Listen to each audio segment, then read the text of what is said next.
এদের তো ভোল পাল্টানোর চরিত্র, আজকে অমুকের বিছানা কালকে অমুকের বিছানা, জ্বালিয়ে পড়িয়ে ছারখার করে দিয়েছে আমাদের এই দেশটিকে। কোনো মায়ের আর কোনো অভিভাবকের বুক খালি হোক আমরা চাই না।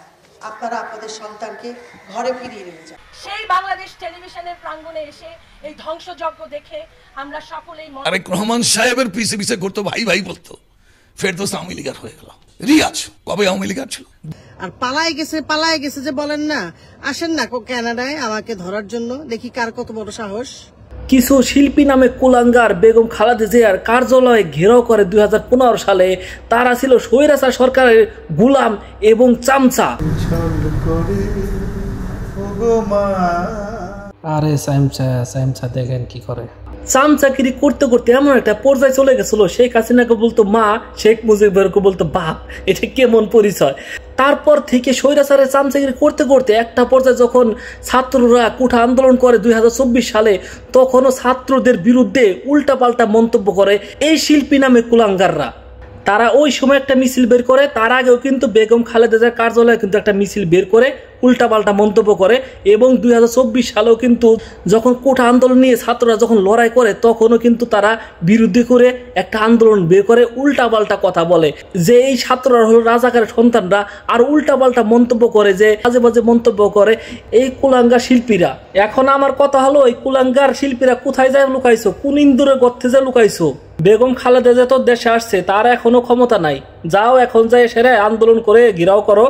ওই সময় তো স্বৈরাচার সরকারের ক্ষমতার জোরেও যা পারছো উল্টাপাল্টা করছো। এখন শেখ হাসিনার ক্ষমতা নাই, বেগম খালেদা জিয়ার ক্ষমতা নাই, দেখি কার কতটুকু জোর আছে। সাহস থাকলে আসো এখন।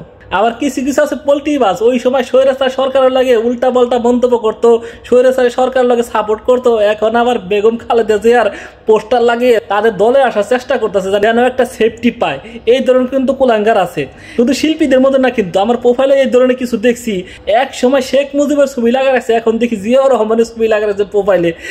এই ধরনের পল্টিবাজ কিন্তু সব জায়গায় আছে। মনোয়ার হোসেন ডিপজলা কথা ভাবুন, কতটা গর্জন করছে আওয়ামী লীগ নিয়ে, কত বড় বড় কথা বলছে, নমিনেশন পাওয়ার জন্য কত চেষ্টা করছে, কিন্তু নমিনেশন পায় নাই। এখন আবার ঘুরে ফিরে বিএনপিতে আসার চেষ্টা করতেছে, পোস্টার মোস্টার লাগাইয়া পুরাই একটা একাকার হয়ে গেছে গা। এই ধরনের পল্টিবাজ কিন্তু বহুত আছে এই বাংলা ইন্ডাস্ট্রিতে, সব জায়গায় কিন্তু আছে, বাংলাদেশ সব জায়গায় কিন্তু আছে। এদের থেকে সতর্ক থাকতে হবে আমাদের। নাটকের জনপ্রিয় অভিনেতা সিদ্দিকুর রহমানকে গ্রেপ্তার করছে। আমি ভাবছি বেচারা নির্দোষ মানুষ, কিন্তু তার কিছু বক্তব্য দেখে আসলাম তারেক রহমানকে নিয়ে উল্টাপাল্টা যা বলছে, তাকে তো গ্রেপ্তার করা অবশ্যই জায়েজ হয়ে গেছে। শুধু সে না, যাদের নামে মামলা হয়েছে তাদের ব্যাকগ্রাউন্ড ঘুরে দেখে আসলাম পুরাই ক্ষমতার জোরে তখন উল্টাপাল্টা যা মুখে আসতো তাই বলতো। অবশ্যই এদের মতো মানুষদের শাস্তি হওয়া প্রয়োজন। আবার কিছু কিছু শিল্পী, অভিনেতা, অভিনেত্রীদের কিন্তু বাধ্য করা হয়েছে যে আওয়ামী লীগের একটা প্রচার করার জন্য। যেমন মেগাস্টার শাকিব খানকে দিয়ে কিন্তু একটা প্রচার করা বাধ্য করা হয়েছিল ওই সময়। মেগাস্টার শাকিব খান কিন্তু কোনো রাজনৈতিক দলে নাই, দলাদলির মধ্যে নাই, সে কিন্তু তার কাজটা সঠিকভাবে করে যাইতেছে। আসলে একটা শিল্পী, অভিনেতা, অভিনেত্রী, যারা সেলিব্রিটি যারা আছেন, তাদের রাজনীতিতে আসা ঠিক না। কারণ হলো আপনাদের সব দলেরই কিন্তু ভক্ত আছে, এই জন্য ভক্তদের মনে কষ্ট দিবেন না। আপনারা কিন্তু এমনি পাবলিকদের পছন্দের মানুষ, এই জন্য বলবো যারা সেলিব্রিটি আছেন শুধু শুধু রাজনীতি জড়াবেন না।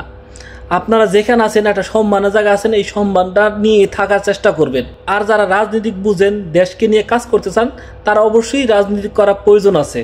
যাই হোক, এই ধরনের কুলাঙ্গার শিল্পীদের অবশ্যই শাস্তি হওয়া প্রয়োজন। আমি আলহাজ খান, আজকের মতন এই পর্যন্তই। আল্লাহ হাফেজ।